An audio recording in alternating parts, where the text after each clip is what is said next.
কষ্ট সব স্থায়ী নয়, একদিন সব কষ্ট দূর হয়ে যাবে, আঘাতগুলো হালকা হয়ে যাবে। যে মানুষগুলো আজকে গুরুত্বপূর্ণ তারা একদিন গুরুত্বহীন হয়ে যাবে। এটা সময়ের খেলা। It's a circle of life, it's a nature of life. সময় সব সময় এক থাকে না।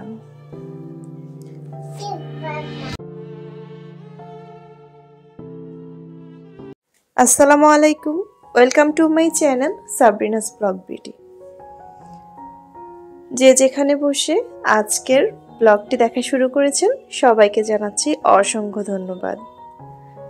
যে যেখান থেকে আমার আজকের ভিডিওটি দেখা শুরু করেছেন সবার সুস্বাস্থ্য কামনা করছি। ভিডিওগুলো দিতে দেরি করে ফেলেছি। গত শুক্রবার ভূমিকম্পে পুরো দেশটা কেঁপে উঠল। এরপর একের পর এক বিভিন্ন দেশে ভূমিকম্প হচ্ছে। প্রত্যেকবার এত বেশি ঝুঁকিতে বাংলাদেশ থাকে না, বর্তমানে অনেক ঝুঁকিতে আছে বাংলাদেশ। জানি না আমাদের সবার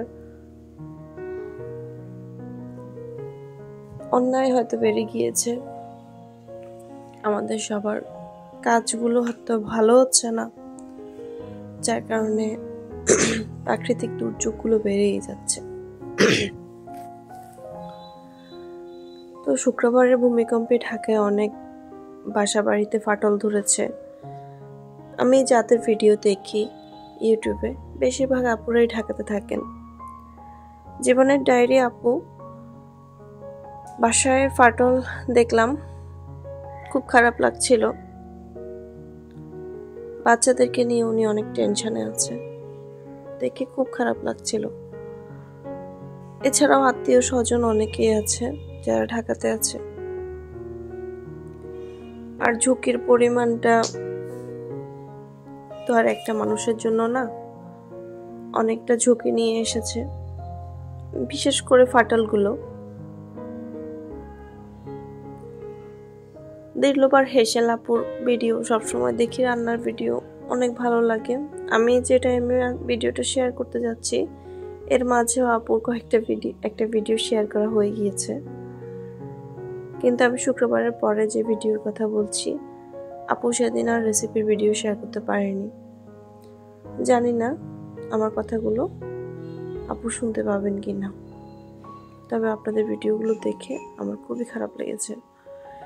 আমার মন থেকে অনেক অনেক অনেক বেশি দোয়া রইল যাতে আল্লাহ পাক রাব্বুল আলামিন প্রত্যেকটা মানুষকে হেফাজত করেন। আমাদের যদি কোনো ভুল হয়ে থাকে আমাদেরকে ভুলগুলো শুধরানোর সুযোগ করে দেন। প্রত্যেকটা মানুষকে হেদায়েতের পথে নিয়ে আসেন। শরীরটা এত ভালো নেই, গলার আওয়াজ শুনে হয়তো বুঝতে পারছেন।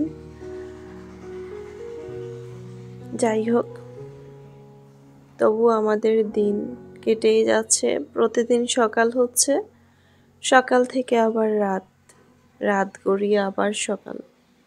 আলহামদুলিল্লাহ ভালো আছি বলতে হবে, তা না হলে নতুন সকাল দেখতে পাচ্ছি কোথা থেকে। ভিডিওটা বেশি লম্বা করলাম না। যে যেখানে বসে আমার ভিডিওটি দেখছেন কিন্তু এখনো লাইক করেননি, প্লিজ ছোট্ট একটা লাইক করে দিন। আর সাবস্ক্রাইব করে না থাকলে, যদি আমার ভিডিওর কোনো অংশ ভালো লেগে থাকে প্লিজ সাবস্ক্রাইব করে পাশে থাকতে পারেন।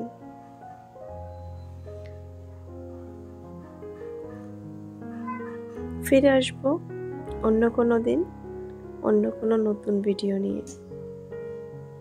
সে পর্যন্ত সবাই ভালো থাকবেন। সবার জন্য অনেক অনেক দোয়া রইল। প্রাকৃতিক দুর্যোগ অর্থাৎ ভূমিকম্পগুলো বারবার হবে বা হচ্ছে, ওই রকমই শোনা যাচ্ছে। আল্লাহ সবাইকে হেফাজতে রাখুক, সবাইকে আল্লাহ ভালো রাখুক, সেই সাথে আমাদেরকেও ভালো রাখুক। বাংলাদেশকে আল্লাহ অনেক বড় ঝুঁকির হাত থেকে রক্ষা করুক। সবাই বলুন আমিন। আজকে এ পর্যন্ত। Thanks for watching. আল্লাহ হাফেজ।